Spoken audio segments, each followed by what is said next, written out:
Assalomu alaykum o'rtoqlar, mana bugun 13-aprel sanasida olinayotgan video Vanderkot degan o'sha mashhur o'rik, juda mashhur bo'lib ketdi bu o'rik ham. Mana shu o'rikni ko'chatlaridan gideta bir 150 ming dona sotdim desam ham bo'laveradi o'rtoqlar. Juda zo'r o'rik, sababi ko'ryapsizlar o'rikni hosilini. Buni обязательно to'qalamasangiz bo'lmaydigan darajada bu hosil olgan. Mana hosillar. Sizlarga ham shunaqa o'riklardan ekishni tavsiya qilamiz. Chunki nimaga yangi navlarni nom qo'yganmiz gruppamizga? Yangi navlar deganda eski navlar ham shuncha paytdan beri endi biz ham o'zi yoshmiz, eski navlar yaxshi, yegani boshqaga kam hosilroq. Masalan, sarkashlik bor. Shalaq o'rik eksangiz 1 yil hosil olyapti, 1 yil olmayapti. Mana shu o'rikni, shalaq o'rikni oddiy o'rniga deb hisoblasangiz ham yilda mana hosil bor. O'rtoqlar, shu darajada hosil ko'pki mana. Endi u ham subxon o'rik ham misol qoqib bo'ladi, zo'r o'rik. Bu ham shu ko'rinishi subxonga o'xshaydi. Bu qoqib bo'lmaydi. Sababi juda vaqtli pishadi. May oyini mana shu o'rigimiz mana o'sha sariq tusga kirib keldi. May oyini 3-chislosida o'tgan yili 25 ming, 30 ming, karobkaga 50 ming ham uzishtali karobkaga bilishadi o'zi bog'bonlar. Karobkagacha qimmat sotiladi, adborniga terib oladi. Agar sizlar hosildorlikni karobkaga sotaman, faqat adborni desalaring, mana shu hosilni mana shu holatda qo'yish kerak.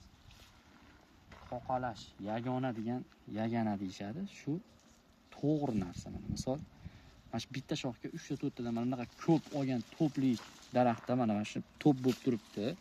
Ko'rib turibsizlar. Shulardan voz kechsalaring, mana misol ko'zlaringga mana shu 3-4 tadan qo'yasizlar. Bag'i endi uvol bo'ladi masalan, endi iloji yo'q. Hozir konkurensiya ko'payib ketyapti, bog'lar ko'payyapti. Bozorlar injiqlashib ketyapti, sifatli narsaga intilyapti hamma joyda. Shuning uchun mana shu daraxtdan misol 50 kilo hosil sotmaysiz, 25 kilo qimmatroq sotasiz. Shuning uchun to'qalashdi.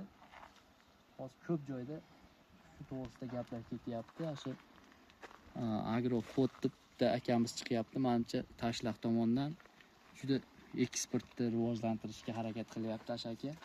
To'g'ri gaplarni gapiryapti. Mana akam fikriga qo'shilgan holatda shunaqa qilib to'qalasalaring, sifatliroq hosil olasizlar, oson sotib qutulasizlar bog'dan. Yerga to'kilib, klient kelmaydigan narsalar bo'lmaydi. Shunday ekan, shu Vanderkot o'rigini ekishlaringizni tavsiya qilamiz. Bundan ham yangi nav bor. Shuni ham shu o'rinda aytib ketayim. Yangi navlar kelgan bir 8 xil. Uni ham ko'rsatamiz. Bu 3-mayda pishsa, u aprelda pishadi.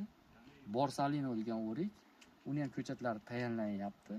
Bu o'rik sovuq olmaslik sababi danaga juda achchiq bo'ladi. Shunga yovvoyiga o'xshab hosil juda ko'p oladi.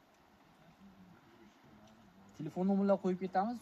2025 kuz oyiga zakazlarni olishni boshlaganmiz. Hozirdan ham mana klientlar kelish boshladi.